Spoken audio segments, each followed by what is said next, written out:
présents au fond de la salle et à la presse. Je vais faire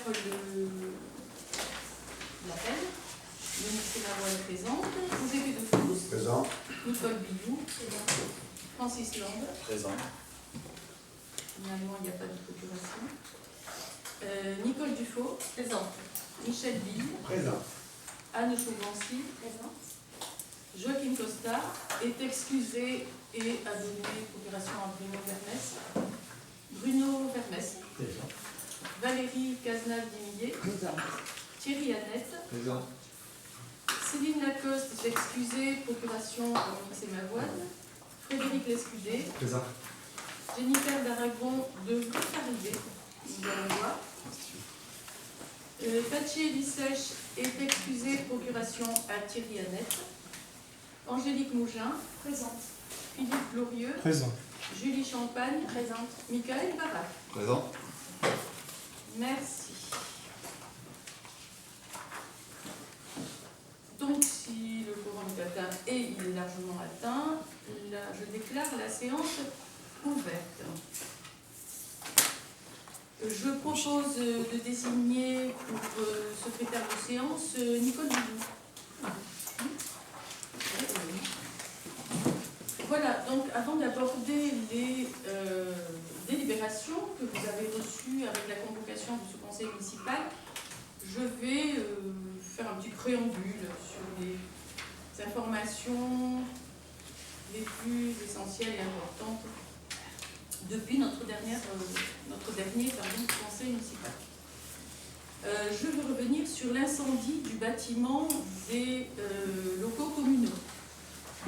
Comme je vous en avais informé le 25 septembre dernier, nous avons, avec notre expert d'assuré, rencontré l'assurance SMAC, accompagné de son expert, le 15 octobre dernier, afin d'arrêter la proposition d'indemnisation de l'incendie qui a ravagé les bâtiments.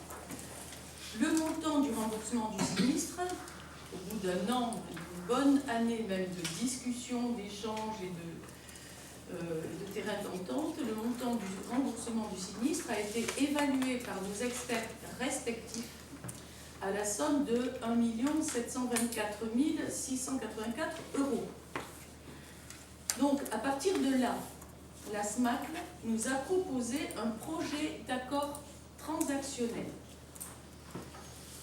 Premièrement, soit la commune se voit attribuer ce montant de 1 724 684 €. Ce montant qui lui permet de reconstruire le bâtiment strictement à l'identique, strictement, dans un délai de 2 ans maximum,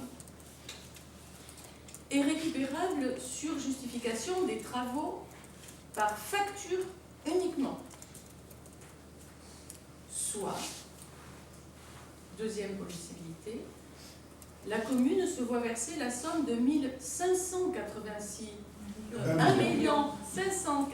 000 € de manière globale, forfaitaire et définitive, qui lui permet de réaliser la reconstruction selon ses besoins et les évolutions technologiques et énergétiques actuelles.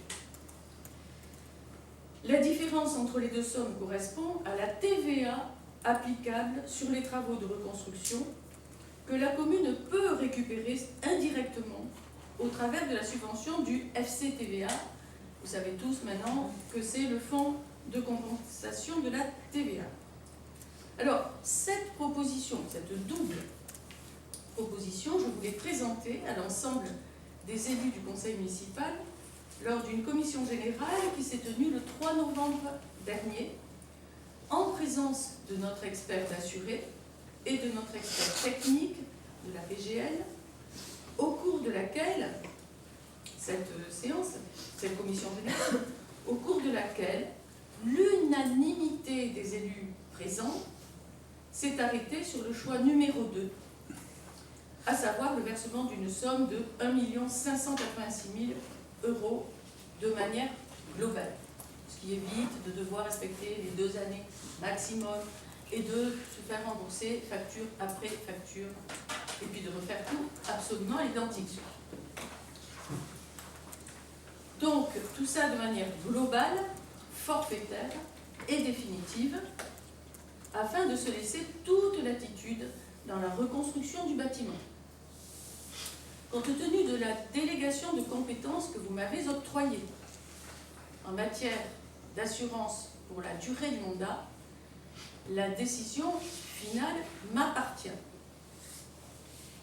Toutefois, compte tenu de l'importance du sinistre, de la situation et du montant de remboursement, je souhaitais vous en informer en session officielle du conseil municipal, même si nous nous sommes déjà rencontrés et que nous sommes déjà mis d'accord à l'unanimité, je tenais à le faire, en session officielle du conseil municipal, de ma décision de suivre l'avis de la commission générale et donc d'opter pour le choix numéro 2, à savoir accepter le versement d'une somme globale, forfaitaire et définitive de 1 586 000 € en règlement du sinistre.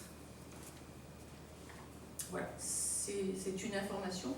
Je suppose que tout le monde adopte cette position, puisque nous en avons discuté entre nous, nous sommes concertés, et en plus en présence des experts qui ont pu répondre à toutes les questions que vous pouviez légitimement vous poser.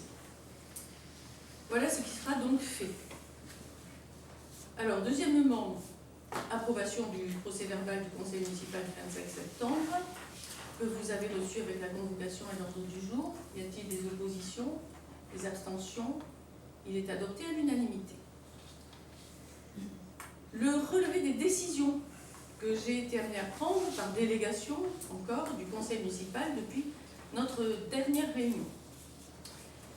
La décision numéro 17-2025, travaux de voirie 2025 pour un montant de 24 848 € hors taxe, avec l'entreprise Vigneault pour l'aménagement de stationnement sur les rues Henri IV et Corizon de Dandouin, on dit ça ici en Béarn, Dandouin, la reprise d'enrobé au carrefour Henri IV et le renforcement du chemin des Agus.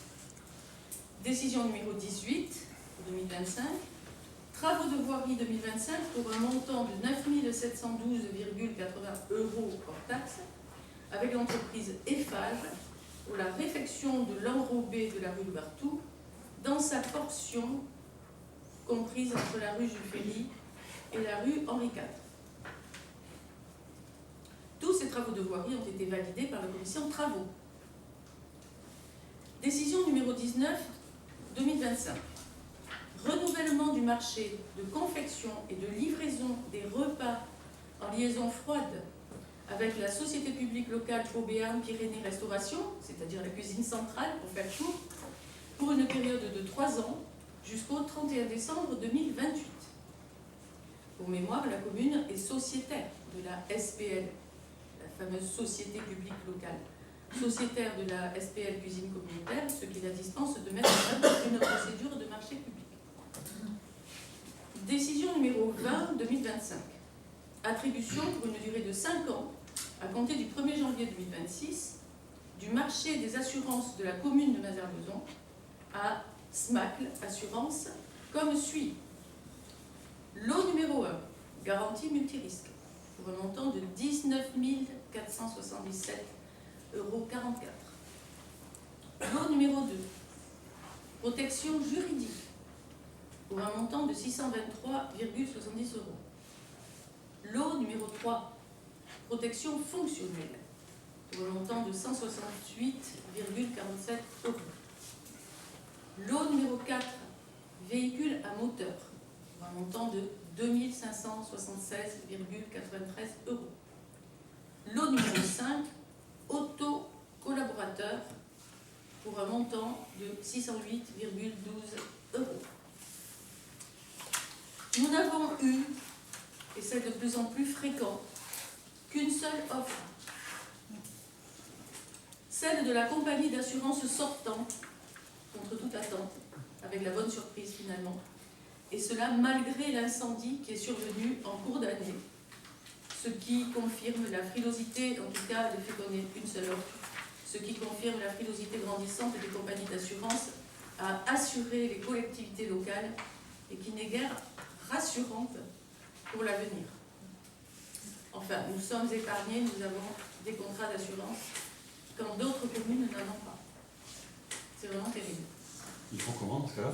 Pardon? Ils font comment dans ce cas-là? Je ne sais pas. Ils cherchent l'étranger. Ils cherchent, ils supplient. Et puis ils risquent. Ou ils sont pas assurés. Certaines risquent. Prennent le risque de ne pas être assurés. Vous vous rendez compte? Tant qu'on nous vole du cuivre dans les candélabres, bon, on ne se fait même pas rembourser, nous, on ne demande pas. Hein. Parce qu'on ne veut pas justement augmenter toujours les demandes auprès de notre assurance. Tout ce qui est incivilité, casse quelque chose, on se paye la réparation, on demande très très très peu pour ne pas justement alourdir le montant des garanties. Et la méfiance. Mais le jour où vous avez les bâtiments communaux qui brûlent, alors là, c'est terrible. On vient d'en voir l'exemple. Heureusement qu'on était bien assurés. Voilà, donc maintenant nous allons passer à l'ordre du jour. Je vous propose d'étudier les délibérations inscrites à l'ordre du jour. Quelqu'un demande? Oui, pardon. Oui. Est-ce que si la collectivité ne désire plus contractualiser avec la société publique locale pour Pyrénées Restauration, il n'y a pas de préavis en 2028, on arrête et puis c'est tout? En 2028. Pas en 2028, mais si on veut mettre fin à la oui, parce que collaboration là, on a renouvelé le contrat pour 3 ans. Ouais. Oui. On l'avait passé en délibération en 2020, c'est ça? Pour 5 ans. C'était 5 ans. Et c'est ça qu'on renouvelle? Non, mais je sais pour ça. Sûrement. Et oui, il n'y a pas On de... avait déjà posé la La question. nouvelle chasse en septembre, fin septembre 2025, c'est la renouvelable en 2028. D'accord. Et est-ce qu'on a aussi les coûts de l'assurance précédente, 2025-2024, par rapport à ce qu'on paye maintenant? Globalement, hein, pas par poste. Pas par l'eau. Non, pas par autre chose. En pourcentage. Globalement, je peux donner chez nous. Oui, Oui, pourcentage d'augmentation. Oui, globalement, mais les primes augmentent de un peu plus de 4 000 € par rapport à ce qu'on a payé en 2025. Sur donc Sur un total de... C'était à 19 000 €, on est autour de 24 000 ou 25 000 €. voilà, ça fait 20-65%. Mais c'est pas. Renseignement, c'est pas lié au sinistre, hein, c'est globalement toutes les communes ont constaté une grosse augmentation et des franchises derrière qui augmentent aussi. Penser à la maîtrise. Bien. Alors, la première délibération, nous avons demandé à Roger Pédefou de nous la présenter. Il s'agit de la coupe de bois. Non. Oui. C'était ça. Ça, c'était une décision. Oui, c'est que j'ai 2 fois les décisions. Pour ça, j'ai dit autre chose. Mais c'est la même chose. Donc, les coupes de bois pour l'année 2026. Roger Pédefou. Je ne refais pas les décisions. Projet de délibération, coupe de bois 2026. Le rapporteur propose d'organiser, comme chaque année, une vente de bois de chauffage sur pied ou coupé. 15 lots ont été constitués, comme indiqué dans le tableau aussi annexé, qui pourraient être vendus à 25 € le lot. Il propose également d'adopter le règlement ci annexé afin d'informer les cessionnaires des obligations qui leur incombent en matière de coupe de bois. Invité à se prononcer et après en avoir délibéré, le conseil municipal décide d'organiser une coupe de bois divisée en 15 lots, au prix unitaire de 25 € le lot, conformément au tableau ci-dessous annexé, et approuve le règlement d'affouage correspondant. Merci beaucoup. Il n'y a pas de questions, pas d'opposition, pas d'abstention. Ce rapport très récurrent chaque année est adopté à l'unanimité. Merci beaucoup. Le suivant sera présenté par Bruno Vermès.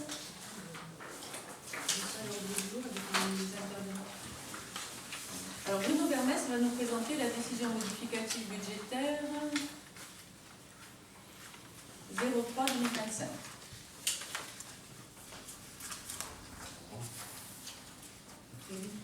Vu l'instruction budgétaire et comptable M57, vu le budget primitif adopté le 10 avril 2025, considérant la nécessité d'ajuster les prévisions du budget primitif 2025 afin de prendre en compte dans le budget 2025 les écritures d'amortissement des subventions d'investissement versées par la commune au territoire d'énergie 64 au titre de l'exercice 2025, il est proposé au conseil municipal d'autoriser la décision modificative suivante sur le budget primitif de l'exercice 2025.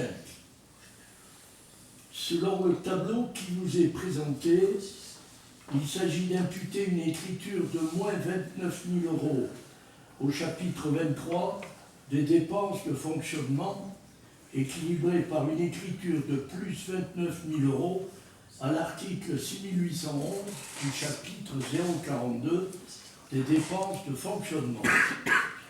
D'autre part, il convient d'imputer une écriture de moins 29 000 € au chapitre 21 des recettes d'investissement, équilibrée par une écriture de plus 29 000 € à l'article 204-15-82 du chapitre 20 des recettes d'investissement. Il est précisé que ces opérations d'ordre budgétaire n'ont aucune incidence sur la trésorerie puisqu'elles ne donnent lieu à aucun décaissement ni aucun encaissement. Il appartient donc au conseil municipal de bien vouloir approuver les modifications budgétaires présentées dans le tableau ci-dessus. Merci. Bruno Vermès. Bon, il n'y a pas de débat, pas d'opposition, pas d'abstention. Cette délibération est adoptée à l'unanimité. Nous passons à la suivante qui sera présentée par Nicole Guillou. Avec le projet, un projet de délibération qui fixe le choix de la labellisation pour la mutuelle santé et la participation au financement de la protection sociale complémentaire risque santé des agents. Madame le maire rappelle à l'Assemblée que les décrets numéro 2011-1474 du 8 novembre 2011 et numéro 2022-581 du 20 avril 2022 relatifs aux garanties de protection sociale complémentaire et à la participation obligatoire des collectivités territoriales et de leurs établissements publics à leur financement instaure la possibilité pour les collectivités et établissements publics de participer financièrement au contrat santé de leurs agents et leur obligation de choisir soit la labellisation, soit une convention de participation et de participer financièrement à compter du 1er janvier 2026. Les modalités de mise en œuvre de cette participation doivent être fixées par l'organe délibérant après avis du comité social territorial. Elle expose que dans le cadre de la protection santé, la modalité dite de la labellisation offre à l'agent la liberté de choix de sa garantie, la liberté de choix du coût de l'assurance, la liberté de résiliation. Il apparaît donc que la modalité... Et la convention. Est-ce que la différence a été présentée aux agents? Est-ce que c'est eux qui ont choisi cette formule ou est-ce que c'est vos Alors, d'abord, vous me permettez d'ajouter que cette disposition a été présentée en commission des finances quand même. J'ai oublié de le dire. C'est quand même intéressant de savoir que ça a été présenté aux élus qui ont adopté cette disposition. Elle a bien sûr été présentée aux agents, à tous les agents. Et quelle est la différence entre un label et une convention? J'en sais rien. Savez-vous? Oui, là, ce qui est mis en avant, c'est que le label offre à l'agent la liberté de choix de sa garantie, la liberté de choix du coût de l'assurance, la liberté de... Tout à fait, c'est ce que nous avons, c'est ce qui a été expliqué, vous avez raison, en commission des finances, mais on va le répéter. Oui, si vous voulez, il y avait deux solutions. Soit les centres de gestion avaient l'obligation, dans tous les départements de France, de passer un marché pour obtenir donc une mutuelle à proposer aux agents des petites collectivités. Et c'était une possibilité. La deuxième possibilité, c'était que chaque agent conserve sa mutuelle et à partir du moment où elle est labellisée, qu'il bénéficie directement de de la prime de la participation de la commune sans avoir à rester leur mutuelle, à chaque mutuelle quand ils étaient contents. Voilà. Ok. Il en est ressorti du personnel communal que la grande majorité, à une exception près, avait une mutuelle labellisée et était content de leur mutuelle. Donc à partir de là, il a décidé que c'était mieux Ok. voilà, de leur laisser le choix de la mutuelle à condition de justifier la labellisation et de leur verser la participation. Ok, c'est clair, merci. Merci, pas d'autres questions? Alors, qui est pour? Non, j'en ai plus. Si, j'ai. Oui, J'ai Céline, voilà. Merci. Qui est contre? Qui s'abstient? C'est adopté à l'unanimité. Merci beaucoup. La suivante sera présentée par Michel Bille. Adhésion à la centrale d'achat de la fibre 64.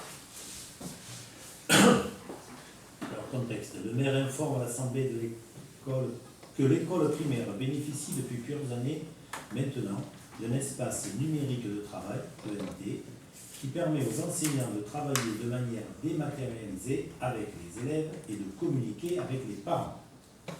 Cet espace numérique est composé d'une plateforme sécurisée de 17 applications pour les élèves et de 3000 ressources numériques. L'Éducation nationale, qui finance l'abonnement à cette ENT depuis sa mise en place, a décidé de se désengager au 31 décembre 2025 et s'est tournée vers les collectivités locales pour en assurer le financement. Le montant de cet abonnement négocié au niveau régional par le syndicat mixte La Fibre 64 via sa centrale d'achat s'élève à la somme de 165 € TTC pour l'ensemble des 5 classes de l'école. Pour en bénéficier, il est toutefois nécessaire d'adhérer à la centrale d'achat du syndicat mixte La Fibre 64 pour un montant de 180 € TTC. Au-delà de l'abonnement à l'ENT, cette adhésion permet également à la commune de bénéficier de tarifs préférentiels pour la fourniture de services, de matériel et de solutions numériques ou encore pour des missions d'assistance à maîtrise d'ouvrage. Donc la délibération, considérant les délibérations numéro 6-2023-16-03 en date du 16 mars 2023 du syndicat mixte La Fibre 64 portant création de la centrale d'achat et numéro 2-2023-11-05 en date du 11 mai 2023 adoptant les modalités de la tarification de la centrale d'achat dont les droits d'adhésion.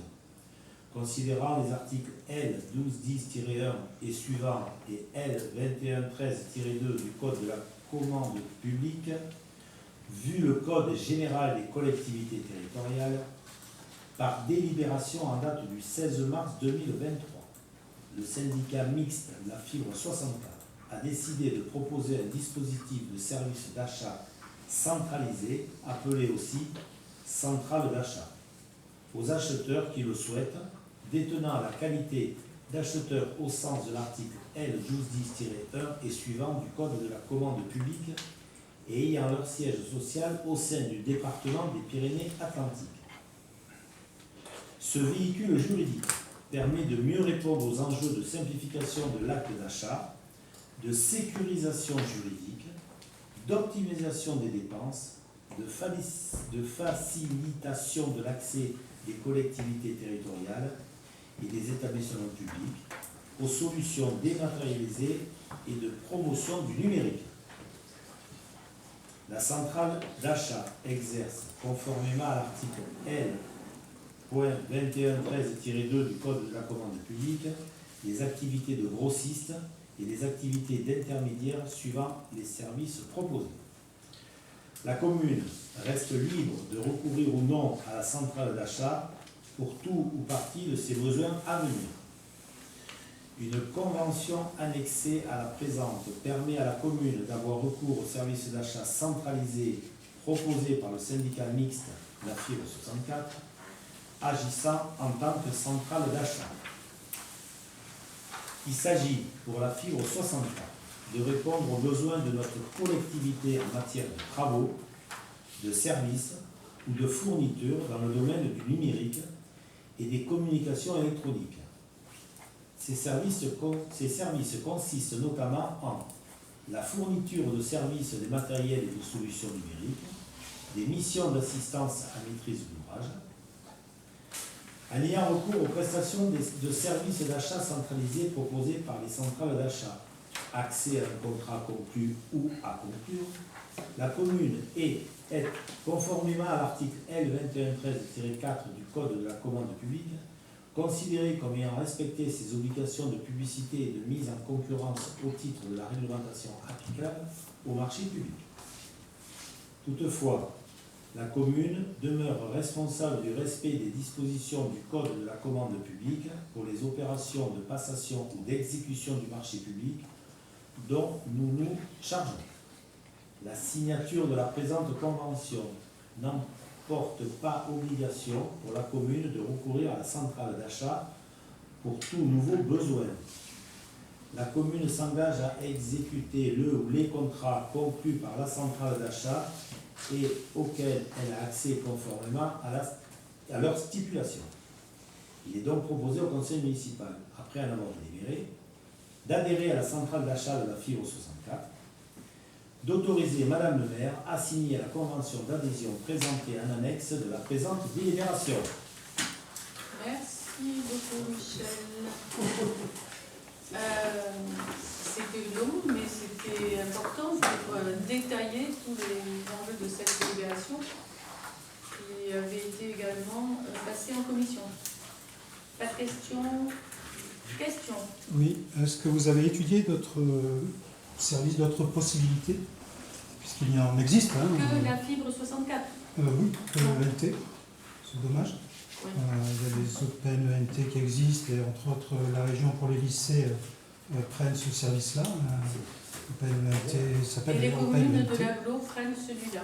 Oui, mais on n'est pas obligé d'accepter. On n'est pas obligé. Il y a des choses qui sont gratuites et on aurait pu les étudier et en parler peut-être aussi avec les enseignants qui ont tout de même leur mot à dire. Les enseignants, mais les enseignants leur proposent un service, et ils en sont satisfaits, ils sont Ils très ont contents. c'est tout. Oui, mais bon, Ils sont je sais très pas. contents. C'est vous qui le dites. Je vous le dis. Non, l'école est ravie, c'est sûr. Bien En sûr. tout cas, ça aurait pu coûter moins cher, on aurait pu Ils en sont très discuter. satisfaits. On aurait pu en discuter, puisque ça a été tout de même mis en place cette. Là, on est le 10 décembre, le 31 décembre, alors que l'Éducation nationale avait bien proposé ce désengagement en début d'année 2025. Moi, je trouve que c'est vraiment dommage de ne pas avoir étudié un petit peu les autres possibilités, les autres alternatives, donc je voterai contre. Bon, cette possibilité nous a paru pertinente et en Chercher plus autre chose. elle nous fait gagner un temps inimaginable parce qu'elle est proposée, étudiée largement dans les grandes largeurs au niveau de la communauté d'agglomération du Pau, et nous faisons comme les autres communes et nous en sommes déjà très satisfaits, et les enseignants aussi. Voilà, donc je peux mettre au vote. Alors qui est pour? Qui est contre? Qui s'abstient? Donc 2 abstentions, 1 contre. L'adoption est adoptée à la majorité. Je vous remercie. Alors, la suivante, convention de mise à disposition du nouveau logiciel de gestion des panneaux lumineux d'information municipale, présenté par Roger Pédefous. Madame le maire rappelle à l'Assemblée que la commune a acquis en 2016 un panneau double lumineux pour la diffusion des informations municipales. Le logiciel de gestion fourni à l'époque par la société Lumiplan arrive en fin de vie et sera arrêté au 31 décembre 2025. À cette date, il ne fera plus l'objet de maintenance ni de mise à jour, notamment en termes de sécurité. Il est donc nécessaire, pour continuer à pouvoir faire fonctionner le panneau lumineux à compter du 1er janvier 2026, de migrer vers le nouveau logiciel d'exploitation qui est proposé par la société Lumiplan, plus convivial, plus sécurisé que le logiciel actuel et qui permet une gestion plus souple à partir de n'importe quel poste informatique ou numérique interne ou externe à la mairie. Le coût de l'utilisation de ces nouveaux applicatifs informatiques nécessaires au fonctionnement et à l'exploitation du service Lumiplay proposé par le prestataire s'élève à la somme de 300 € hors taxe par an. Il appartient au conseil municipal d'avoir, après en avoir délibéré de bien vouloir, approuvé l'utilisation de la nouvelle licence d'exploitation Lumiplay pour le fonctionnement de son panneau lumineux d'information municipale et autorise Madame le maire à signer la convention correspondante. Merci beaucoup, Roger. En fait, là, nous n'avons pas comparé non plus parce que nous n'avons pas le choix si on veut continuer à exploiter nos panneaux lumineux d'information. Donc, sauf à les changer, et ce n'est évidemment pas le même coût si on change les panneaux lumineux pour avoir un logiciel adapté.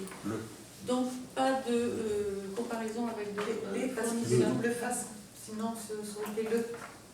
C'est un panneau, mais lequel plaît. C'était Bon, combien on ne va avant? pas chipoter pour Non, un c'est signal bon, singulier. C'était combien avant? On sait? C'est combien par an, oui, le coût. C'était combien le coût de combien ça a augmenté, si vous voulez savoir? Non, mais on avait Non, c'était- En fait, C'était dans l'espace, c'était gratuit, c'était livré avec les panneaux. Ouais, ouais. Voilà. Et puis maintenant, c'est fini. Ok. c'est-à-dire Moi, au je bout de pense 10 ans, il est C'est obsolète, devenu c'est un peu normal, obsolète. des trucs comme ça. Ouais. Je pense qu'il y a des Logiciel logiciels. obsolète, Il y a des il fonctionne. logiciels- Il encore une fois. fonctionne et Non, mais il va maintenant, il être fonctionnera 300 balles par an. Quoi. Ils sont arrêtés après quand même, parce que quand des services comme ça, 10 ans, on fait ça Ouais, non, finit maintenant. le fait que ça a été gratuit 10 ans, c'est Ah, super. ouais, non, mais c'est mis au début à l'installation, Ah, ok. et ça dure un certain temps, on ne savait pas, bon, au départ aussi, Ah, ouais. ils les refont. C'est surtout au niveau de l'utilisation pour mettre des messages sur les panneaux lumineux. Eh bien, c'est pas facile, il y a des bugs, ça fonctionne pas, Ouais. ça fonctionne mal, les lettres ne sont pas de la bonne police ou de la bonne hauteur, longueur, voilà, bon, ça devient très très compliqué et un jour ça finira et ça ne marchera plus du tout. Voilà. Donc, pas d'autres questions? Moi, je pense qu'il y a des logiciels libres qui existent Oui. pour ce genre de choses. Et qui sont compatibles Et avec qui ces sont panneaux compatibles lumineux. avec ces panneaux. Et gratuits, très bien. Et gratuits. Et gratuits. Formidable. Bien. On sait pas. Donc, je suppose que vous votez Antias. contre. Bien. Ah oui. Vous votez contre? Oui. D'accord. Alors, contre, d'autres contre? Est-ce qu'il y a d'autres contre? Est-ce qu'il y a des abstentions? J'ai pas les infos. Ouais, moi je veux aussi. Abstentions. Voilà. Qui est pour? Voilà, donc c'est adopté à la majorité. Je vous remercie. Alors, maintenant nous allons passer à la cession d'un terrain communal avenue du Général de Gaulle, présenté par Francis Lang. Le rapporteur informe l'Assemblée que par délibération du 14 février 2012, la commune a décidé d'acquérir le terrain cadastré section AI numéro 157 d'une superficie de 1910 m², créant ainsi une réserve foncière dans le but de l'intégrer à une opération dont l'objectif est de désenclaver et de valoriser les fonds de parcelles en arrière de l'avenue du Général de Gaulle et de pouvoir créer à moyen terme une jonction fonctionnelle entre le secteur de la mairie et le nouveau centre-bourg programmé sur la rue Louis-Barrault. Elle a confié le portage financier de l'opération à l'établissement public foncier local, EPFL, pendant 8 ans. Au terme de ce portage financier, la commune a racheté, par délibération en date du 21 juillet 2020, le terrain à l'EPFL et en est donc devenu la propriétaire. Il informe l'Assemblée que par délibération du 22 octobre 2024, la commune a décidé de vendre le terrain cadastré section AI numéro 157 d'une superficie de 1910 m² pour un montant de 169 400 € hors taxe, soit 88,69 € du mètre carré, à la société anonyme Gascogne d'HLM du Gers, Toit de Gascogne, afin d'y réaliser, avec le fonds de la parcelle voisine, un programme de 27 logements environ, destiné à de l'habitat inclusif pour les personnes âgées, 8 logements environ, et à la vente en accession libre et à taux réduit.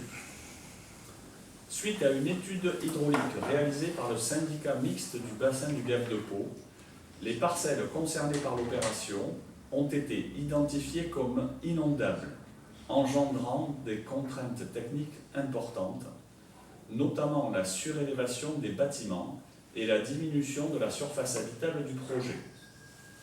Afin de pallier ces contraintes, le programme du projet a été légèrement modifié. Il s'agit de la construction d'un programme mixte d'habitat individuel et collectif de 19 logements en accession libre à prix abordable et de 8 logements en accession sociale. La société Toit de Gascogne propose d'acquérir la parcelle cadastrée section AI numéro 157 pour un montant de 169 400 € net vendeur, payable à l'acte authentique de vente, après purge des conditions suivantes. Purge du permis de construire. Acquisition de la parcelle limitrophe cadastrée AP numéro 7 nécessaire à la réalisation de l'opération. Absence de pollution du sol et de prescription de fouilles archéologiques. Autorisation d'assurer sur place la promotion des ventes. Considérant que les modifications apportées au projet ne remettent pas en cause les conditions pour lesquelles la commune a réalisé cette réserve foncière, il est proposé à l'Assemblée de confirmer la vente de ce terrain à la société Toit de Gascogne. Il appartient au conseil municipal, après en avoir délibéré, de bien vouloir, vu l'avis favorable de la commission finances et de la commission urbanisme du 15 octobre 2024, vu l'avis favorable de la commission urbanisme sur le projet modifié en date du 24 juillet 2025, vu le projet de la société anonyme Gascogne d'HLM du Gers Toit de Gascogne, décidé de vendre le terrain cadastré section AI numéro 157 d'une superficie de 1900 m² pour un montant de 169 400 € hors taxe, soit 88,69 € du mètre carré, à la société anonyme Gascogne d'HLM du Gers Toit de Gascogne, en vue de la réalisation d'un programme mixte d'habitat individuel et collectif de 19 logements en accession libre à prix abordable et 8 logements en accession sociale. Donner tout pouvoir à Madame le maire en vue de signer l'acte de vente et tous les documents annexes s'y rapportant. Merci, Francis. Alors, il y a des questions? Oui. Oui. C'est quoi un prix abordable? Prix abordable, c'est Ouais. le prix du logement abordable pour l'acquéreur. Ce sont Oui, des mais prix. qu'est-ce qui définit l'abordabilité du prix? Enfin, je comprends pas le... C'est des prix C'est quoi le critère? C'est quoi les critères? C'est des critères Réglementé pour faire du logement, pas social, mais presque. en accession. En accession C'est sociale. quoi le règlement? C'est comme au centre-bourg, c'est-à-dire c'est des prix qui sont basés sur des conditions de ressources en fait. Donc les gens n'ont pas accès, tout le monde n'a pas accès à ces logements.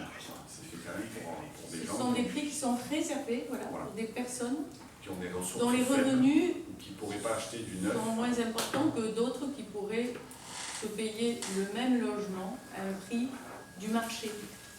Et qui La société d'achat. qui compense? Enfin, Ben, ils ont C'est la société immobilière qui fait du logement. C'est comme tout le centre-bourg, c'est comme ça.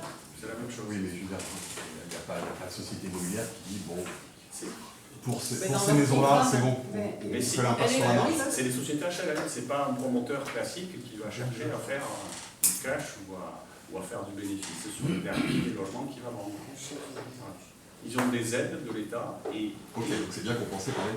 Pour Il y a des compensations. favoriser. Voilà. c'est nos Ah impôts bah, à tous là-dedans. Sinon, Bah, c'est ce que je dis et vous me dites non, c'est des HLM, ils sont sympas. Non, il y a bien une compensation. Mais c'est pas ce que je caricature, hein. C'est pas ça. Les HLM, pourquoi est-ce qu'ils peuvent proposer des prix abordables? Parce qu'effectivement, c'est nos impôts aussi, c'est la collectivité. C'est la qui politique compense du logement. pour que des gens à moyen modeste puissent accéder à la propriété. Et ça, c'est avoir des prix abordables. Voilà, c'est ça.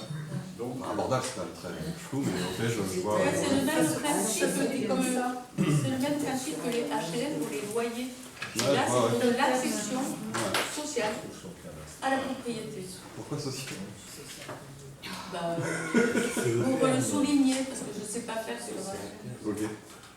Non, mais vraiment. Mais c'est social, c'est pas. Mais non, mais vous dites social, enfin, c'est social, c'est pas social, je comprends pas.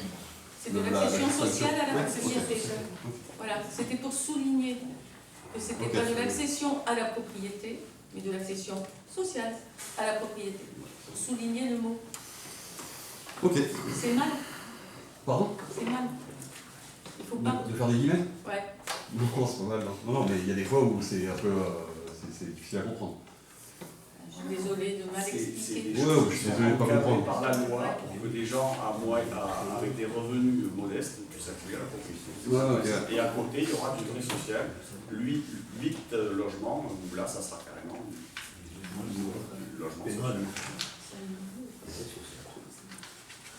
Alors, Bien.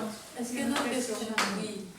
C'est quoi les conditions pour lesquelles la commune a réalisé cette réserve foncière quand il est dit que ça ne remet pas en cause les conditions? Quelles étaient les conditions qui ont été imposées par la commune? Enfin, Alors, ça c'était lors de la révision du PLU, donc avec le PLU qui a été, qui date maintenant de 2013.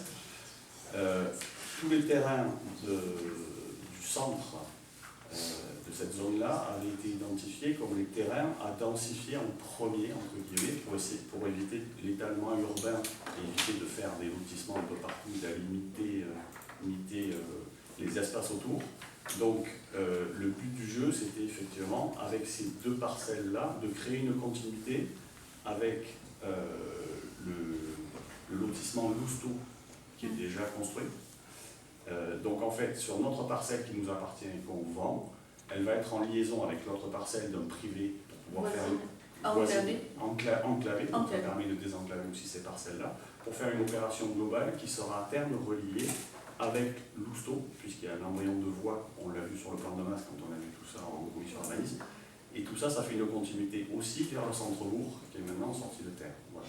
Donc il y avait une vraie logique d'aménagement global. La condition, c'est densification de l'habitat. Pas densification, mais oui, densification pour éviter l'étalement urbain, et effectivement, voilà. C'était ça qu'il y avait dans le PLU clairement identifié. Voilà. Et ça, c'est des opérations d'aménagement programmé qui sont inscrites depuis 2013 dans le PLU. Donc on ne peut pas faire, entre guillemets, n'importe quoi sur ces terrains-là, puisque c'était de volonté forte. Voilà. Et ça, c'est l'urbanisme, j'ai envie de dire, c'était une loi un peu nationale, quelque part, pour essayer d'éviter l'étalement urbain, des réseaux à construire, des transports. Voilà, il y avait une vraie logique dans cette volonté de densifier les centres-bourgs. Et pourquoi le projet a évolué? Au début, c'était habitat inclusif et il y avait un volet un peu aussi qui mêlait l'intergénérationnel, où il y avait aussi on a vu passer cette effectivement 2 projets. Et ce qui est passé aussi par là, c'est l'avis du syndicat mixte du DAB de Pau, et qui donne un nouveau regard sur l'inondabilité des terrains. Voilà. Et effectivement, sur le premier projet, il y avait ce volet inclusif qui se traduisait surtout par une salle commune. Je te souviens qu'on avait, je ne sais pas si c'était en commission organique quand on avait regardé ça. Il y avait une salle commune, effectivement, et l'idée c'était d'avoir un lieu, un espace un peu commun pour tout le monde. C'était plus dense, il y avait plus de logements. Et le fait que maintenant, avec ces nouvelles mesures qui ont été faites sur les possibles inondations, ces terrains-là ont été grévés d'une surface moindre, qui peut être destiné à la construction. Ça peut être imperméabilisable. C'est ça le truc ou c'est aussi sur la Non, hauteur c'est surélevé. Il y a une partie des bâtiments qui sont sur pilotis. Et effectivement, la salle qui était prévue est en surface, ça ne passe plus pour avoir cet espace commun. Il n'y a pas dans le bâtiment D, là, il n'y a pas dans le projet actuel quand même quelque chose qui lui ressemble?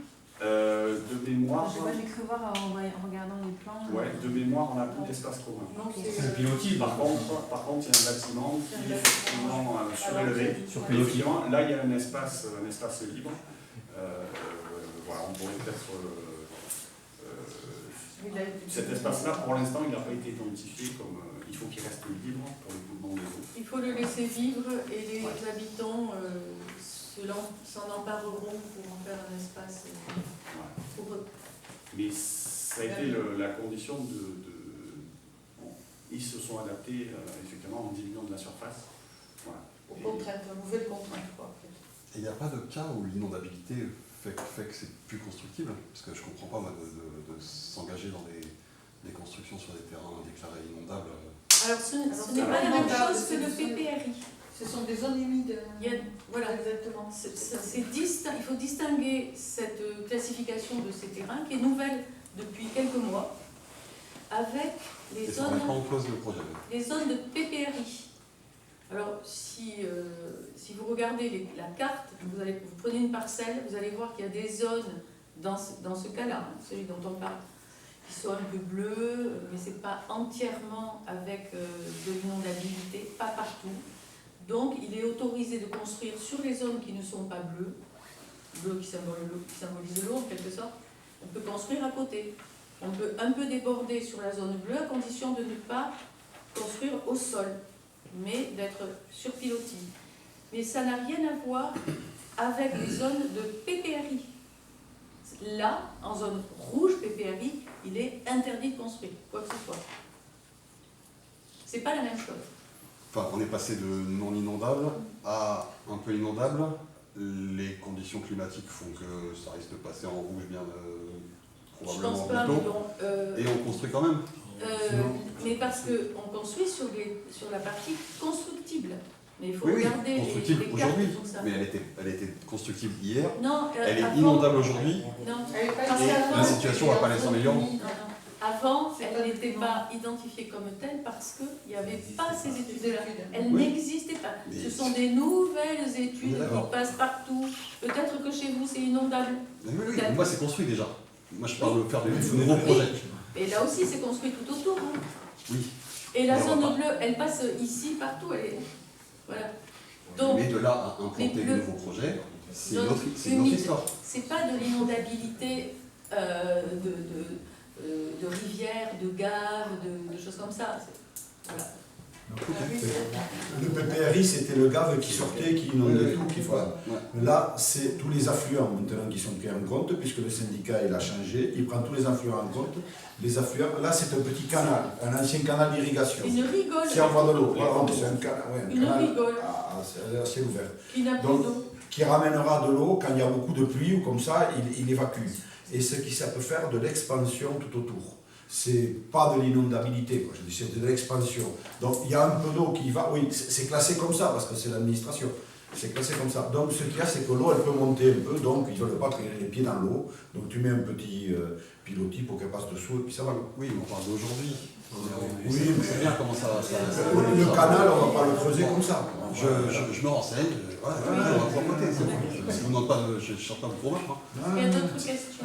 Juste pour compléter, la problématique à Mazères de l'eau, c'est effectivement le gaz, c'est aussi les coteaux, avec les forts abados et tous les anciens canaux d'irrigation. Et cette nouvelle étude, elle porte là-dessus. Voilà. Et effectivement, en cas de crue aussi, ça peut remonter. Ce qu'il faut savoir, c'est que quand même on a fait la digue. Il faut s'en rappeler, la digue, ça c'était un énorme ouvrage. Je crois qu'il n'y avait pas de lien avec le gaz. En fait, Ça a été un long combat, mais le PPRI prend pas en compte, par exemple, la protection qu'on a mis en place. Donc c'est vrai que c'est très complexe. ça reste rouge quand même. Ça reste rouge quand même, bien qu'on ait fait une protection. Cette protection, elle n'apparaît pas. Donc ça c'est une autre zone. Oui, c'est une autre zone. D'accord. Mais si Oui. tu veux, tout ça Mais pour c'est dire le que même c'est compliqué et l'administration de temps en temps a effectivement un peu de mal à suivre. Bon, effectivement, ces risques-là n'empêchent pas la construction, puisqu'aujourd'hui, voilà, alors après, qu'est-ce qu'on dit? On ne construit plus rien, on ne fait plus rien, c'est toujours pareil. Je n'ai pas dit ça. Et on Non, détruit non, mais l'existant. Là, on parle d'un terrain qui est qualifié d'inondable. C'est pas la même réflexion que quand Depuis c'est qualifié quelques d'inondable. mois. on se sent... Oui, il n'y a pas de problème. Mais non, mais il n'est pas- pas qualifié inondable. Bah, c'est écrit comme ça. après. C'est C'est écrit. pas inondable. Il n'est pas inondable, il est en zone humide. Il est en zone humide. Ce Il qui est n'est pas la même chose. Alors peut-être qu'il faut reformuler la délibération du coup, parce que c'est écrit. Selon une étude hydraulique réalisée par Syndicat Mixte, les parcelles concernées sont identifiées comme inondables. Alors, C'est pas moi qui l'ai écrit. Après, on Ouais, peut c'est aussi donner crédit peut-être aux gens qui ont fait l'étude, qui se protègent, qui se projettent à une trentaine d'années. Ouais, ouais. Effectivement, le changement climatique. Mais les maisons, elles seront encore là dans plus de 30 ans. Laisse-moi finir. Ouais, ouais. Ce que je veux dire, c'est qu'on peut aussi, je pense que tout le monde est éveillé maintenant là-dessus, et que les gens, on peut aussi supposer que les gens qui ont fait ces études-là ne sont pas des idiots tombés de la première pluie, justement, et que les mecs, ils ont fait une prospective à 30 ans, 50 ans, sur la base des critiques. Ouais. Donc, c'est pour ça que moi, quelque part, je me dis, oui, effectivement, il y a quand même une grosse différence entre le premier projet et le deuxième. Donc, ça va quand même dans le bon sens. Et c'est Le premier qui avait été adopté et le deuxième qui peut l'être étant donné qu'on l'a adapté. Le premier avait été adopté. Et c'est très bien qu'il y ait ces nouvelles règles parce que justement ça montre qu'il Très bien. ne faut pas faire n'importe quoi. Ouais, Monsieur d'accord. Glorieux. Oui, moi je n'étais pas là à la délibération de 2024, donc je trouve que c'est un peu dommage de encore céder du foncier communal, alors qu'il y aura peut-être d'autres possibilités de construction, hein, je ne dis pas le contraire, avec par exemple des coopératives d'habitants, des bails réels solidaires, en impliquant les gens, comme ça se fait dans des cols, en impliquant les habitants dans leur choix de vie. Et donc, voilà, ça c'est une remarque, hein, puisque ça ne va pas changer grand-chose, mais je vous le dis. Merci pour cette remarque. Il n'y en a pas d'autres? Alors, qui est pour? Qui est contre? 1, 2, 3. 3 contre. Je vous remercie. Alors, je vais vous présenter moi-même la suivante. Il s'agit d'une convention avec l'association PEP 64. Pour vous rappeler, à l'Assemblée, la décision unilatérale du centre social, Cap de Tours, lors de son conseil d'administration du 9 juin 2025, de fermer le centre de loisirs au 31 décembre prochain. Oh, c'est un ça, je crois. Pardon? Je crois que c'est le 24 ou le 25, non? C'est le? Le 24 ou le 25, je crois. Oui, parce qu'ils ferment le centre social. Enfin, officiellement, Non, mais tant qu'à mettre l'accent sur le centre social, allez-y à fond. À quelle heure? Je sais pas. Donc cette décision a été prise avant le terme des discussions engagées avec la commune et la caisse d'allocation familiale en vue de trouver les moyens de pérenniser le centre de loisirs. Aussi, la commune s'est mise en recherche de solutions, comme vous le savez, déjà expliqué lors des précédents conseils municipaux. S'est mise en recherche de solutions d'urgence à proposer aux familles pour le 1er janvier 2026, à 8 heures. C'est ainsi que, contactée par la mairie, l'association des PEP 64, qui gère le centre de loisirs d'Artigues-Loutan, contactée par nous-mêmes, la mairie, a proposé de réserver 10 places pour les mercredis et 20 places pendant les vacances scolaires aux enfants de Mazères-Lezon pour une durée de 6 mois renouvelable. Le montant de la participation des familles se ferait selon leur quotient familial.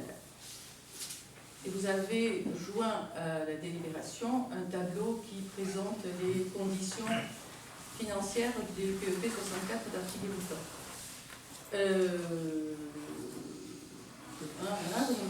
Le montant de la participation des familles se ferait selon leur quotient familial. Pardon de le répéter. De plus, l'association propose également une réduction de 10% dès la présence de 2 enfants d'une même famille. En outre, je propose une participation de la commune de 8 € par jour et par enfant qui permettra aux familles de bénéficier d'une tarification préférentielle. Je vous propose donc de m'autoriser à signer la convention correspondante annexée à la délibération. Donc, approuver la convention de partenariat avec l'association des PEP 64, de réserver des places aux familles mazéroises, ainsi que je l'ai précisé à l'instant, au centre de loisirs d'Artigues-Hautan, bien entendu, je parle toujours de ce centre de loisirs, et de décider de participer au prix de journée à hauteur de 8 € par enfant, afin de leur permettre de bénéficier d'une tarification préférentielle, et de m'autoriser à signer la convention correspondante. Y a-t-il des questions? Est-ce que vous savez combien de familles ont répondu, vont utiliser ce dispositif? Pour le vous avez eu moment, des retours il y a 4 enfants. Pour le moment. Je ne sais pas si on en a eu depuis. Non, je ne crois pas. 4 enfants qui ont dit oui, enfin, des parents de 4 enfants, 2 familles de 2 fois 2 enfants ont dit oui, nous sommes intéressés. 2 familles de 2 fois 2 enfants encore ont dit non, et les autres n'ont pas répondu. Cependant, nous savons qu'il y a des enfants qui sont accueillis à Gelos, donc il y a 11 ou 12 enfants qui sont déjà à Gelos, et puis pour les autres. Voilà. On sait ce que ça fait comme reste à charge pour les familles Oui. à la journée? Mais ça dépend de leur... de leur 17 moyen. 10 Ouais. et 25-30. Parce que 8 euros, enfin, bon, 8 euros c'est mieux que pas de participation. Hein. Mais on a vu qu'il aurait fallu que les communes avoisinantes qui utilisaient la LSH de Mazères, on a bien vu que le centre social aurait eu besoin de participation à hauteur de 20 € ou plus. Et à 8 €, bon, je me demande si ça va faire un gros reste à charge ou si Artigues-Hautan va pas se mettre, cette commune va pas se mettre elle aussi en défaut, enfin dans le rouge, avec une participation de notre commune à cette hauteur-là. Non. Non, c'est la proposition des PEP 64. Okay. On a vu ça avec eux, ensemble. On a beaucoup discuté, on a conventionné. On propose une convention de cet ordre. Ok, merci. Pas d'autres questions?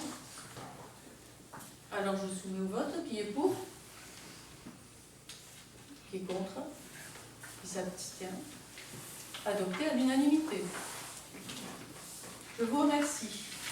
Je vais demander à Bruno Vermès s'il veut nous présenter l'ouverture de commerce l'ouverture dominicale et commerce, non pas l'inverse, pour l'année 2026. L'article L 3132-26 du Code du travail donne la possibilité aux maires d'autoriser l'ouverture dominicale des commerces de détail dans la limite de 12 dimanches par an. Lorsque le nombre de ces dimanches n'excède pas 5, la décision du maire doit être prise après avis du conseil municipal. Dans le cas où le nombre de ces dimanches est supérieur à 5, la décision du maire doit être prise après avis conforme de l'organe délibérant de l'EPCI dont la commune est membre. À défaut de délibération dans un délai de 2 mois suivant sa saisine, cet avis est réputé favorable. Pour les commerces de détail alimentaire, dont la surface de vente est supérieure à 400 m², lorsque les jours fériés mentionnés à l'article L 3133-1 du Code du travail sont travaillés, ils sont déduits par l'établissement des dimanches désignés par le maire dans la limite de 3.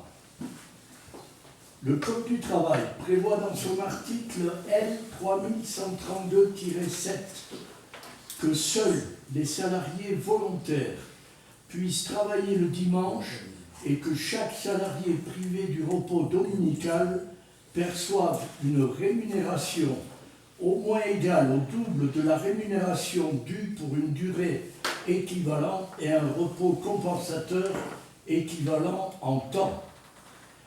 La liste des dimanches autorisés doit être arrêtée avant le 31 décembre de l'année suivante. Dans un but de simplification et d'harmonisation de ce dispositif, la communauté d'agglomération de Pau-Béarn-Pyrénées a décidé de fixer sur son territoire un calendrier annuel commun des dimanches autorisés. Ainsi, par délibération en date du 24 novembre 2025. Elle a autorisé pour tous les codes d'activité en dehors du secteur de l'ameublement et du secteur automobile pour l'année 2026 les dates d'ouverture suivantes.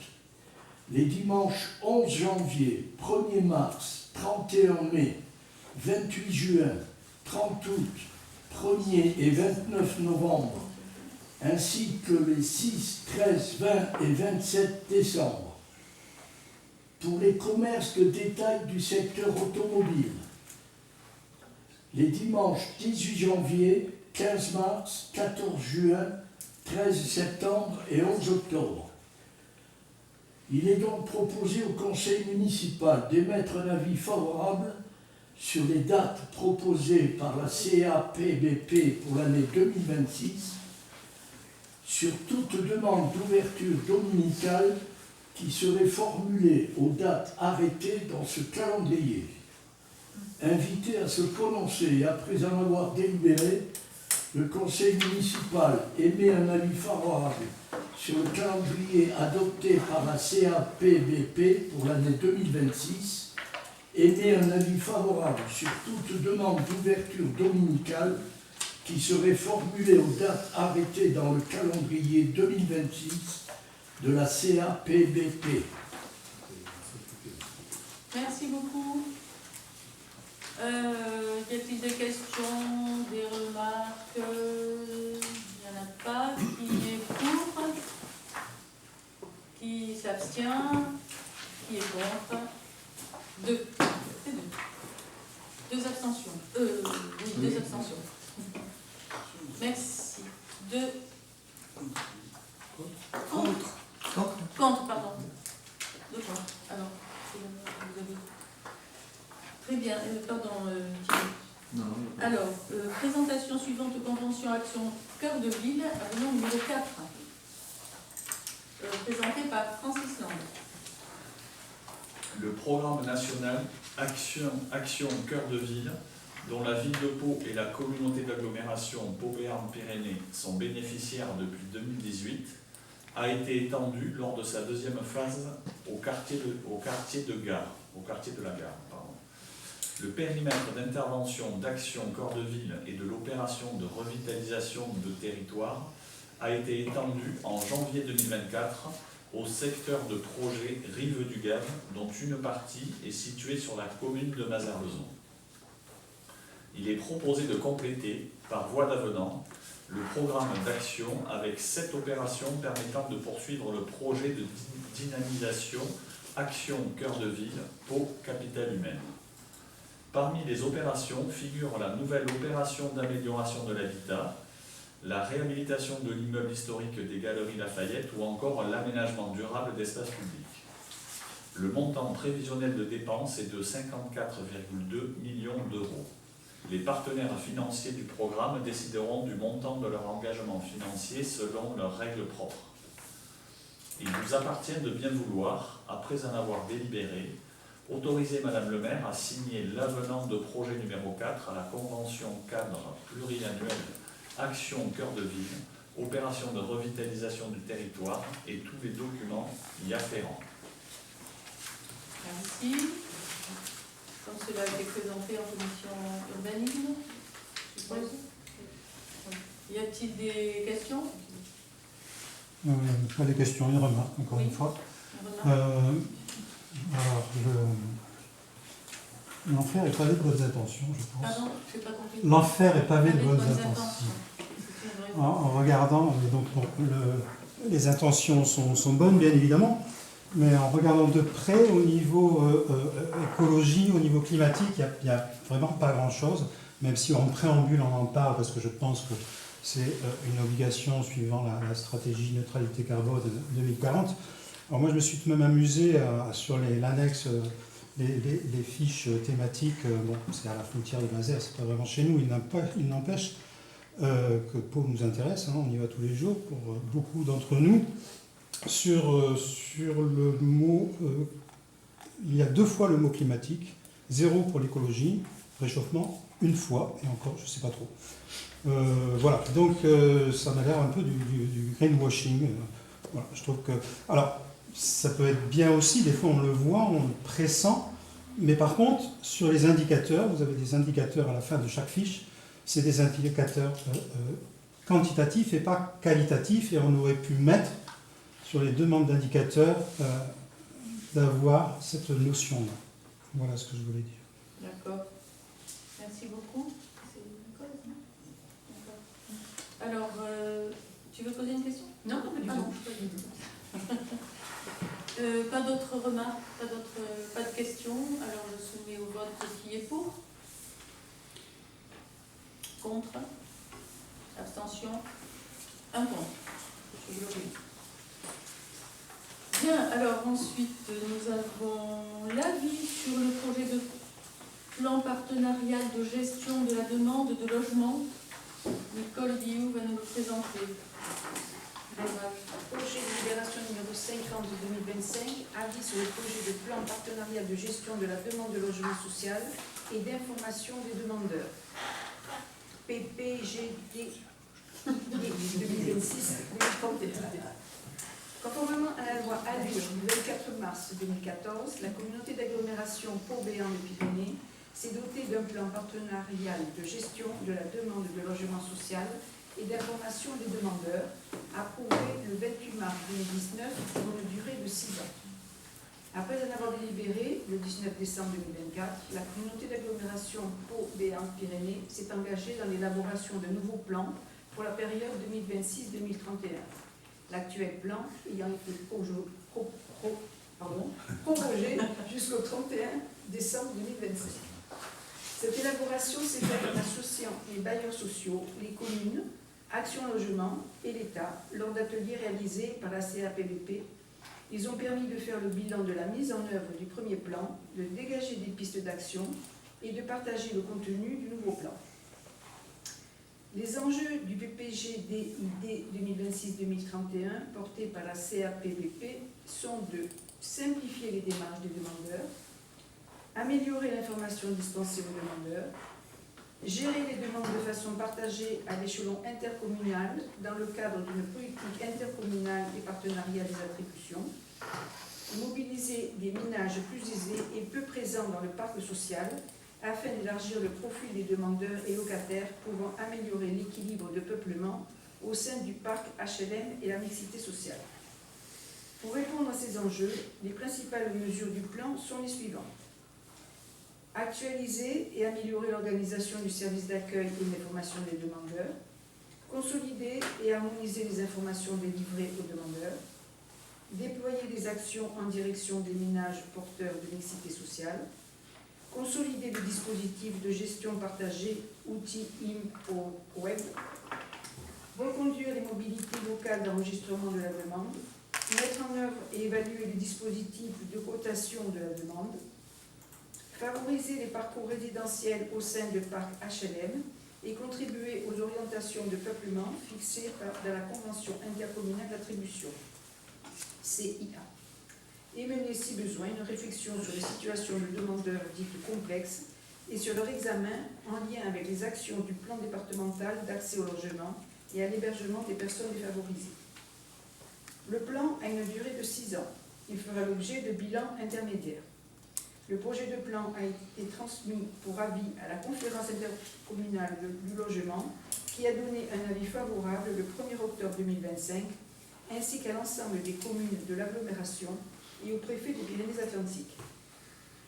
Il appartient au conseil municipal, après en avoir délibéré, de bien vouloir, vu le projet joint en annexe à la délibération, émettre un avis favorable sur le plan partenarial de gestion de la demande de logement social et d'information des demandeurs 2026-2031. Merci beaucoup. Bien, alors, cette élaboration, comme ça a été rappelé au début, a été réalisée en associant les bailleurs sociaux, les communes, Action Logement, l'État, lors de nombreux ateliers qui ont été organisés au sein de la communauté d'agglomération de Pau. Tout cela sous l'égide de la CIA. la contribution intercommunale d'attribution. Convention. C'est une convention. Voilà, donc on s'y trompe même dans les mots. Mais c'est pas convention. Et voilà. Et puis vous avez un rapport très détaillé qui était joint à cette délibération. Donc j'espère que vous n'avez pas de questions. Non, Ni mais j'ai de une remarque. remarques. Oui, quand J'ai même. toujours des remarques. Allez, allez, on vous écoute. Une remarque, Voilà. remarque ou question? Remarque et une question. Allez-y. Tant qu'à faire. Oui, encore une fois, le diable se cache dans les détails. Quand on dit mobiliser les ménages plus aisés et peu présents dans le parc social afin d'élargir le profil des demandeurs et locataires pouvant améliorer l'équilibre du peuplement au sein du parc HLM et donc de la mixité sociale. Moi, je suis absolument pour la mixité sociale. Il n'empêche que je ne sais pas si c'est la bonne manière de faire, puisqu'il y a tout de même une grosse pression sur les demandes. Il y a, je crois, 9 mois, 8 mois, 9 mois d'attente. 16. 7 mois, ça dépend des points. 16. Avec une demande qui a augmenté de 47% ces dernières années. Et est-ce que, fin de compte, ce serait pas plutôt...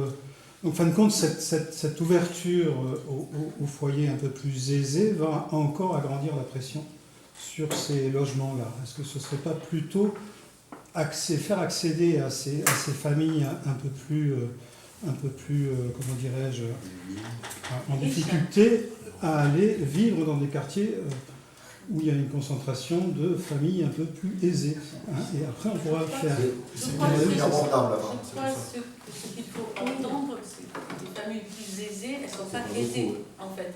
Ah, mais ça, c'est... Elles n'empêche ne que... sont pas Oui, aisées. bien sûr, vous payez plus cher, encore Elles sont, normal. non, mais ce ne sont pas des familles aisées, ce sont des familles qui sont éligibles à l'attribution d'un logement social. Donc il n'y a pas de changement. Mais si, parce que elles sont... Enfin, je ne sais pas comment il est fait d'ailleurs le changement. Mais c'est pour leur permettre d'accéder aussi, elles aussi, Oui, ils ont relevé les à des seuils. logements Voilà. sociaux. Voilà. Elles sont en...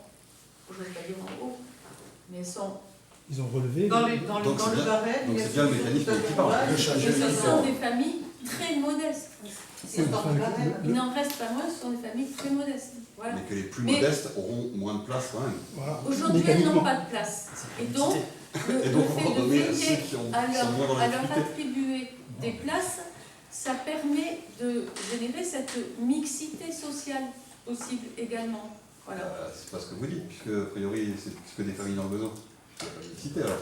Ben, si, il y a quand même de la mixité, malgré tout. Relever le seuil Si. De toute façon, il manque de des l'attribution, Oui, je trouve que c'est pas Voilà. du tout. logements. À la base, il manque des logements. Il manque des logements et il manque même des logements en accession sociale à la propriété. Ce qui permet à certains de sortir du logement social, du coup, du loyer, mais d'accéder à quelque chose. Tout ça, Ça de payer un loyer. Ouais, Mais je c'est des trouve que c'est dispositifs pas... qui sont.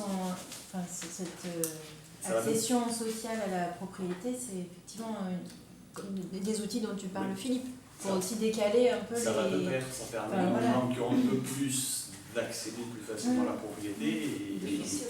Et il reste modeste quand Il y même. a encore d'autres ça. systèmes avec Ouais, les il y a loyers plein de encadrés qui doivent être. Ça va augmenter, à mon avis, la pression. Mais à la base, il manque du Ça reste logement. oui, voilà. À la base, il manque quand même Ça, du la logement. Oui, et c'est pas en élargissant les critères que Mais je les pense familles qui en ont que- le plus besoin auront Écoutez, moi je pense qu'il verront leur donner des il raccourcis. faut faire confiance à tous ces partenaires que j'ai cités quand j'ai pris la parole là, pour travailler sur cette délibération. Il faut quand même leur faire confiance. Ce sont eux les spécialistes, les professionnels et ceux qui connaissent le Oui, mais on a mieux du mal à On est comprendre. là pour délibérer, hein. population. On a du mal à comprendre cette mesure. Peut-être que c'est difficile à comprendre sur une page, mais peut-être qu'en lisant le rapport en entier. Mais justement, le rapport Ah dit non, qu'il y a on a lu. une pression et qu'il y a des délais déjà très forts Oui. et que la demande augmente Il manque- Oui. avant. Enfin, c'est le constat avant cette Non, mais parce que tout ce qu'on voit comme ouverture, bon, entre guillemets. tout le monde dit il manque des logements, et la seule mesure qu'il n'y a pas là-dedans, c'est faire des logements. Donc il y a quand même un problème, non? Mais c'est pour ça qu'on fait des logements comme là dans les zones légèrement humides à des prix abordables. Voilà. C'est pour Ouais. améliorer ça. Tu vois, il y avait la réponse. c'est pas mal. Alors ma question, sinon, c'était est-ce que vous pouvez nous expliquer comment se fait les attributions des logements sociaux, par exemple, à Mazerezon? Est-ce qu'il y a un comité? Est-ce que la collectivité est Alors, invitée? c'est le bailleur social qui Tout seul. organise ce qu'on appelle la caléole. alors à force de les utiliser, je sais même plus ce que ça veut dire ces sigles, commission d'attribution des logements 1-1, Et je sais pas quoi. Donc c'est une commission d'attribution qui est organisée par le bailleur. Et qui comprend Et puis qui comprend des représentants des associations, des locataires, de Action Logement, de l'État, etc. et de la commune. Et ça se fait à l'échelle intercommunale ou est-ce que ça se fait pour chaque commune, cette commission d'attribution? Ça se fait pour chaque bailleur. Chaque bailleur fait sa, Donc, sa propre toutes les commission. communes qui ont ce bailleur-là Ouais. peuvent participer, mais elles n'y participent que pour l'attribution des logements de sa commune. D'accord. Par exemple, si la commune de Mazères siège à la Caléole de Beaubéarn Habitat, maintenant, on ne peut assister, on peut assister à tout, mais enfin, on a une voix pour les attributions des logements de la commune de Mazères. Et donc, sur les dossiers, il y a une discussion, il y a un vote. Où là, il y a d'abord une analyse extrêmement détaillée et fine par les services du bailleur social qui examine toutes les demandes et répartit les demandes sur les logements disponibles, donc propose les attributions. Ce sont les services du bailleur et qui proposent pour chaque logement à pourvoir 3 candidatures. La mairie n'est au courant de rien. On arrive et on valide ce qui a déjà été proposé, ce qui est proposé. Première candidature, deuxième, troisième. Pourquoi? Parce que parfois, celle qui est attribuée au premier candidat eh bien, n'est pas acceptée par le candidat lui-même. Il dit « Ah non, je ne veux pas aller là, je veux aller ailleurs, je ne veux pas quoi. » Bon. Alors du coup, on propose une deuxième qui a été sélectionnée par la Caléole, pardon. Et puis s'il accepte, là, en principe, s'il ne veut pas, ben, il y a un troisième qui prend.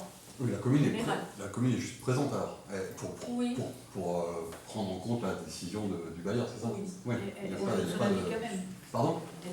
Oui, la commune donne son avis quand même. Mais son Sur le avis classement des... Son avis vaut quoi? C'est-à-dire qu'il y a un droit de veto ou comment ça marche? Non. Non. Ça pourrait Alors, être... donc c'est vous assistez On assiste, mais on prend connaissance ouais, c'est ça. des vacances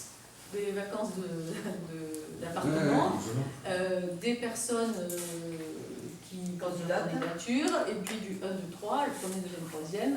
Et puis voilà. En fait, on est. Oui, on la- participe à ça. En tout cas, si votre question c'est est-ce que c'est le maire qui choisit Non, les c'est pas ça. habitants qui Non, doivent c'est pas voter? ça, mais C'est ça pas va ça. dans quelle Alors, mesure la commune a un droit de Je la regard? pose moi-même, est-ce que c'est le maire qui décide qui ira là? Non. Non, mais ça pourrait être par exemple mettre en avant aussi peut-être des familles qui ont des enfants. Donc quand on...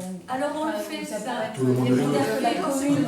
on le fait à l'amont, c'est-à-dire qu'on est souvent saisi par une famille, un couple, une personne seule, etc., qui dit « Ah, madame le maire, j'ai besoin d'un logement social, etc. etc. » Ben, on lui dit « Vous devez remplir la demande, le formulaire de tout le monde, à la maison de l'habitat, le numéro unique, et vous rentrez dans le circuit des demandeurs de logements sociaux. » Bon, il peut m'arriver de passer un bout de fil devant une situation de détresse particulière, d'urgence spéciale. Je le signale, mais c'est tout. Je ne le fais que dans ces cas-là. Je ne le fais pas pour faire passer quelqu'un par-dessus les autres, et encore moins pour quelqu'un qui ne relève pas du tout de l'attribution d'un logement social. Voilà. Merci. La Caléole, c'est la commission d'attribution de logement et d'examen de l'occupation des logements. Occupation, donc c'était ça. Je dis parce que- Merci, Roger. Je peux mettre aux voix. Pas d'autres questions ou remarques? Alors, qui est pour? C'est un avis, non? Non, Ah, c'est un avis? C'est une délibération. Avis favorable. Bah, c'est une Ah oui, délibération. c'est pas le vote alors. Bah, c'est marqué délibération et avis. Ouais. Mais si, Bah, on va voter avis contre. favorable. Alors, qui est pour? De toute façon, ça peut Contre, être pire. abstention, il y en a C'est quoi? Contre, Abstention. abstention. Abstention. Monsieur Glorieux. Je vous remercie. Dernière délibération, je crois. Oui.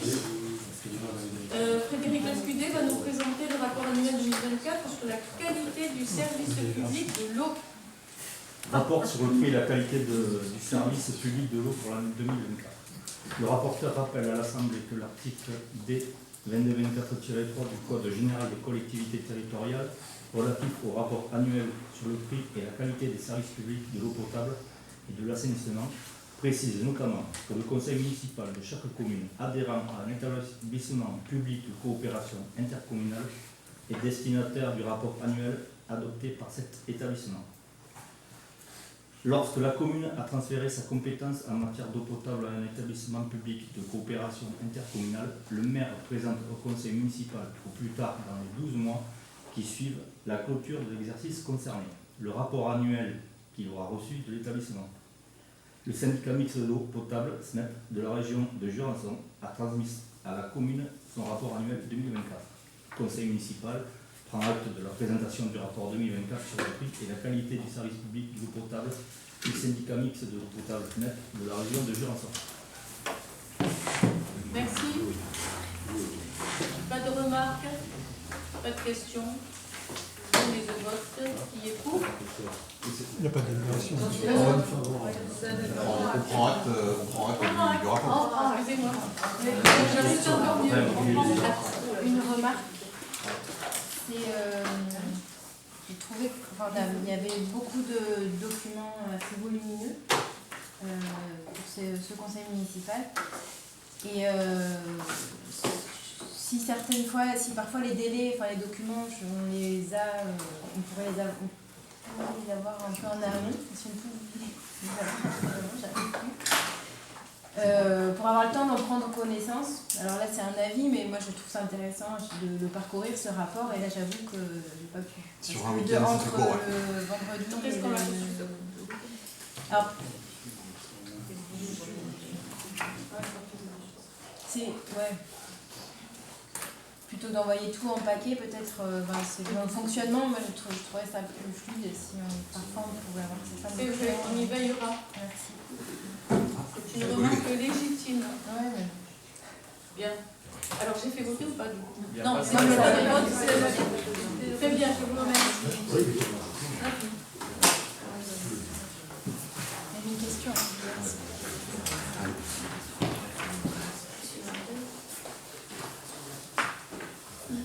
Alors, donc l'ordre du jour est terminé. Cependant, nous avons reçu, Julie Champagne, une question orale. Alors, je voudrais d'abord faire remarquer une chose. Comme vous êtes très pointilleux sur le règlement, je fais juste remarquer que cette question a été présentée hors délai. Nous l'avons reçue vendredi, et vous avez un délai de 3 jours ouvrés pour présenter, avant le conseil municipal, pour présenter une question. Cependant, dans ma grande mansuétude, dont vous saurez me remercier, j'imagine, si le conseil municipal est d'accord, je propose quand même de recevoir votre question orale arrivée trop tard. S'il n'y a pas d'objection, j'invite tout le monde à accepter. Voilà. Donc, j'accepte exceptionnellement que vous présentiez votre question arrivée trop tard. Nous relayons les questionnements du collectif de parents qui se mobilisent pour le maintien d'un accueil de type ALSH des enfants à Mazars-Lezon les mercredis et vacances scolaires. En effet, la fermeture au 31 décembre 2025 de ce service laisse de nombreuses familles sans solution viable. Cela implique pour certaines des modifications du temps de travail des parents ainsi que des baisses de revenus, des dépenses augmentées pour trouver des solutions de garde privée. La solution temporaire proposée par la mairie avec des places à l'ALSH d'Artigues-Loutan n'est malheureusement que très peu satisfaisante pour les familles car impliquant des trajets très importants. Ainsi, nous avons plusieurs questions à ce sujet. Lors du dernier conseil municipal, vous aviez évoqué les discussions en cours avec la mairie de Gélos pour garantir des places aux enfants masérois. Où en sont les discussions sur le conventionnement avec Gélos, bien plus pratique pour les familles de Mazars-Lezon que Artigues-Loutan? Quelles solutions sont envisagées pour la rentrée 2026? Quelle est l'échéance envisagée pour l'ouverture d'un futur centre de loisirs intercommunal évoqué dans les différentes communications? Merci. Alors, malgré les délais, je vous ai préparé une réponse. Donc, comme je vous l'ai déjà expliqué lors du dernier conseil municipal, il faudra des mois, pour recréer un centre de loisirs qui a été démantelé et sabordé aussi brutalement par le centre social Cap de Tout. Vous le savez aussi bien que nous, les centres de loisirs dans le sud-est de l'agglomération et même au-delà sont aujourd'hui saturés et ne peuvent faire face à plus de demandes. C'était bien dommage de démanteler un site qui marchait, somme toute, très bien. Hormis financièrement. Alors, oui, nous avons trouvé en urgence un centre de loisirs, celui d'Artigues-Loutan, qui a proposé des places et une convention que nous venons de voter afin de pouvoir accueillir les enfants de famille qui travaillent dans cette direction-là ou bien qui n'ont dans l'immédiat aucune autre solution et qui se contentent toutefois de la situation de ce centre de loisirs. C'est déjà un point positif. Vous évoquez les discussions en cours avec la commune de Gelos. Eh bien oui, je vous confirme que nous sommes toujours en discussion avec la mairie de Gelos dans la recherche d'un compromis ou d'une entente sur le montant de la participation de notre commune aux dépenses de fonctionnement de Gelos. Cependant, il faut savoir que la mairie de Gelos n'a pas attendu que nous trouvions un accord pour avancer, puisque 11 familles, 14 enfants, sont déjà accueillis au centre de loisirs de Gelos. De toute façon, le centre de loisirs de Gelos ne pourra pas à lui seul absorber les enfants de toutes les familles laissées sur le carreau par le centre social Cap de Tout, qui n'a rien fait pour aider les familles vers une solution de repli. Quant à l'échéance d'un nouveau centre de loisirs, eh bien, figurez-vous que nous y travaillons aussi avec la CAF et les autres collectivités voisines, pour savoir quel est le meilleur cadre juridique. Il y a plusieurs possibilités. La réflexion est encore ouverte. Selon les cadres juridiques, la régie, comme à Gelos, c'est le cas de Gelos, la régie communale. 2, la délégation de services publics, qu'on appelle aussi DSP. Et 3, la création d'une annexe d'un centre de loisirs déjà existant. Encore autre chose, juridiquement aussi. Mais comme je vous l'ai précisé au début de mon intervention, cela ne se fera pas avant le 1er janvier 2026 ou 31 décembre 2025 à 20h. 24 décembre. 24. Dans le jeudi. Voilà ma réponse. Merci. Eh bien, tout ayant été passé en revue, l'ordre du jour est terminé, la séance est levée. Je vous remercie et je me permets de vous souhaiter à tous de bonnes fêtes de Noël.